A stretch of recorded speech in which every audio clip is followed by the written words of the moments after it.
Imagina esto. Estados Unidos debe mucho dinero, alrededor de 36 billones de dólares. Es una cifra tan enorme que es casi imposible de imaginar. Pero sí, todo ese dinero se lo deben a otras personas o países. Ahora bien, mucha gente dice, seguro que se lo deben todo a China. Y sí, China tiene una gran parte, unos 750,000 millones de dólares. Pero, ¿sabes qué? China también debe dinero, alrededor de 18 billones de dólares y sigue creciendo. Entonces, ¿a quién le debe dinero China? Principalmente a sus propios bancos. Pero aquí es donde se complica la cosa. Esos mismos bancos chinos también tienen deuda estadounidense. Y los bancos estadounidenses tienen deuda de China, Europa y muchos otros países también. Es como si todos le hubieran pedido prestado a todos. Todos los países deben dinero, y todos los países también han prestado dinero. ¿El resultado? El mundo entero debe ahora alrededor de 300 billones de dólares, lo que supone 3 veces más que todo el dinero y los bienes que el mundo produce realmente en un año. Así que quizá te preguntes, si todos le deben a alguien, ¿a quién le debe el mundo todo este dinero? Ese es el gran misterio, y no es tan sencillo como parece. La verdad es que todo nuestro sistema global funciona como un gigantesco círculo de préstamos y empréstitos. El dinero está siempre en movimiento. Unos prestan, otros piden prestado, luego invierten y vuelven a pedir prestado. Ese movimiento constante mantiene en marcha el mundo moderno. Esta es la historia de cómo la deuda se convirtió en el motor que impulsa todo, países, empresas e incluso tu banco local. Pero, ¿qué pasaría si la gente simplemente dejara de prestar? Podrías pensar que la deuda es algo moderno, un montón de números aburridos en una hoja de cálculo del gobierno, pero en realidad es algo antiguo, mucho más antiguo que los bancos o el dinero mismo. Hace miles de años la gente intercambiaba promesas en lugar de monedas. Imagina que le das a tu vecino una bolsa de grano en primavera y él te promete devolvértela después de la cosecha, quizá con un poco más como agradecimiento. Eso es una deuda, sin bancos, sin contratos, solo confianza. La gente entendía algo muy sencillo. A veces necesitas ayuda ahora y la devolverás más tarde. Eso es realmente una deuda, pedir prestado del mañana para resolver un problema de hoy. Con el tiempo, esa pequeña idea se convirtió en algo enorme. Los reyes querían castillos, los imperios necesitaban barcos y cañones, pero nadie tenía suficiente dinero para pagar todo eso.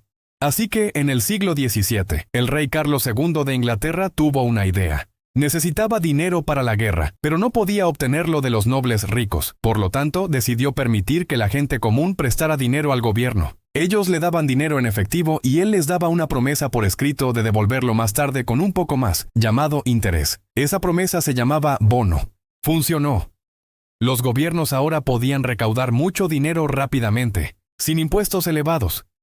Y en el siglo XX, los bonos se utilizaban en todo el mundo, especialmente durante las guerras mundiales, cuando los países pidieron préstamos como nunca antes para luchar y reconstruir.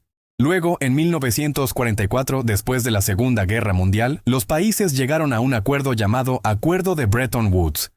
Decidieron que el dólar estadounidense sería la principal moneda mundial. El dinero de otros países estaría vinculado al dólar, y el dólar estaría vinculado al oro. Pero había un problema. El oro es limitado y los países querían seguir creciendo y gastando. Así que Estados Unidos imprimió más dólares de los que tenía en oro. Finalmente, en 1971, el presidente Nixon dijo: olvídenlo, el dólar ya no está vinculado al oro. Ese momento lo cambió todo. Y así es como llegamos al mundo moderno. Un mundo que funciona con promesas, confianza y mucho dinero prestado. Hace mucho tiempo, el dinero estaba respaldado por oro, lo que significaba que cada dólar valía una pequeña cantidad de oro real guardado en algún lugar. Pero un día eso cambió. A partir de entonces, el dinero se convirtió en lo que llamamos moneda fiduciaria. Es solo una forma elegante de decir, es dinero porque el gobierno lo dice. No hay oro ni tesoros detrás, solo confianza. Una vez que eso sucedió, los gobiernos pudieron empezar a crear dinero siempre que lo necesitaran. Y sí, eso llevó a muchos préstamos. A partir de la década de 1980, los países empezaron a darse cuenta de que los préstamos no eran solo para las guerras, sino que también podían ayudarles a crecer más rápido.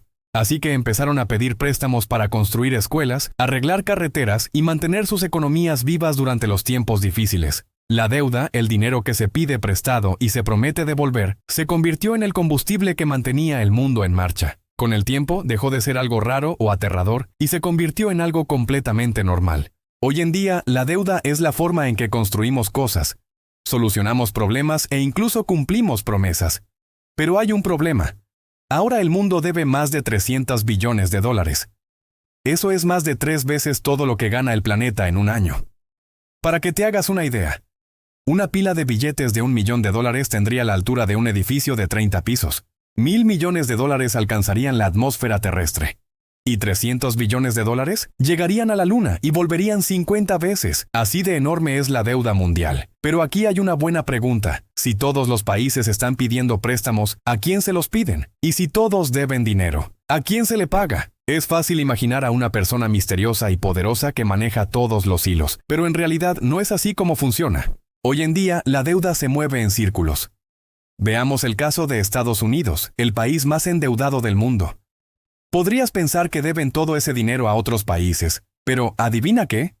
Alrededor del 70% de la deuda de Estados Unidos se la deben a los propios estadounidenses. Así es como funciona. Cuando el gobierno necesita dinero, vende algo llamado bonos, que son básicamente pagarés que dicen, te pagaremos más tarde con intereses. ¿Y quién los compra? La gente común, los bancos y las empresas. Cuando depositas dinero en tu banco, no se queda ahí acumulando polvo. El banco lo utiliza para ganar más dinero prestándolo, invirtiéndolo y, sí, comprando bonos del Estado. En este momento, los bancos estadounidenses poseen alrededor de 1,8 billones de dólares en bonos, lo que supone más que toda la economía de Brasil o Canadá. A la gente le encanta comprar bonos porque son una de las formas más seguras de obtener intereses. Las acciones suben y bajan como una montaña rusa, pero los bonos son estables. El gobierno establece cuánto interés pagan los bonos, subiéndolo cuando quiere frenar la inflación, como en la década de 1980 cuando las tasas alcanzaron el 15%, y bajándolo cuando quiere que la gente gaste más, como durante la COVID cuando cayó por debajo del 1%. Cuando compras un bono, ese tipo se fija y no cambia pase lo que pase después. Así, si hoy compraras un bono estadounidense a 10 años, ganarías un 4% estable cada año hasta recuperar tu dinero. Y así es como funciona la deuda moderna, no como un monstruo aterrador que se esconde en las sombras, sino como un círculo gigante que gira sin cesar y mantiene el flujo del dinero en el mundo. Imagina que tienes algo de dinero en tu hucha. Simplemente está ahí, sin hacer nada, ¿verdad? Pues bien, a las grandes empresas e incluso al gobierno no les gusta que el dinero se quede quieto. Quieren que crezca. Por eso utilizan algo llamado bonos. Un bono es como decir, oye, préstame tu dinero y te lo devolveré más tarde con un pequeño extra. Ese pequeño extra se llama interés y es la forma de ganar dinero simplemente dejando que otra persona utilice el tuyo. Los bonos son muy populares porque suelen ser bastante seguros. Por eso no solo los compran los bancos, sino también los fondos de pensiones, dinero ahorrado para la jubilación de las personas, las compañías de seguros y las empresas de inversión. Todos ellos prestan dinero al gobierno a través de bonos y obtienen intereses constantes. En 2024, por ejemplo, los fondos de pensiones de Estados Unidos invirtieron aproximadamente una cuarta parte de su dinero en bonos. Las compañías de seguros fueron aún más lejos. Más de la mitad de su dinero estaba en bonos. Lo hacen porque es una forma segura de hacer crecer el dinero sin correr grandes riesgos. Ahora bien, hay algo interesante. Cuando las personas o las empresas compran bonos, básicamente están prestando sus ahorros al gobierno. Por lo tanto, cuando el gobierno pide dinero prestado, gran parte de ese dinero proviene en realidad del interior del país, de los ahorros de la gente común. Esto puede parecer extraño, como si el país se prestara dinero a sí mismo, pero en realidad, solo se trata de dinero que se traslada de un lugar a otro, de donde no se utiliza a donde se necesita. Cuando el gobierno paga intereses, ese dinero vuelve a las personas o empresas que lo prestaron. ¿Y qué hacen después? A menudo compran más bonos. Se convierte en un ciclo. El dinero pasa de los prestamistas a los prestatarios y luego vuelve de nuevo. Esto no solo ocurre dentro de un país. Alrededor del 30% de la deuda estadounidense está en manos de otros países, ya que los gobiernos extranjeros también compran bonos estadounidenses para obtener intereses. Así que el dinero también sigue fluyendo entre países, como un círculo gigante que conecta las economías de todos. Piensa en ello como una gran red de dinero que gira constantemente alrededor del mundo. Japón puede prestar a los Países Bajos, los Países Bajos a Brasil y Brasil de vuelta a Estados Unidos. Todo el mundo está pidiendo prestado y prestando al mismo tiempo. Así que cuando la gente dice que el mundo se está ahogando en deudas, no se trata exactamente de una pila de facturas impagadas, sino más bien de un gigantesco ciclo monetario. El dinero sigue fluyendo, cambiando de manos e impulsando el sistema. Pero aquí está el giro. Cuando los gobiernos necesitan pagar deudas antiguas, suelen hacerlo pidiendo nuevos préstamos. Suena descabellado, ¿verdad? Pero así es como funcionan realmente las economías modernas. El sistema solo sigue funcionando porque los préstamos alimentan el gasto, y el gasto alimenta el crecimiento. Cuando el gobierno pide dinero prestado y lo gasta, las empresas ganan más, la gente cobra y también gasta más. Ese gasto mantiene toda la economía en movimiento.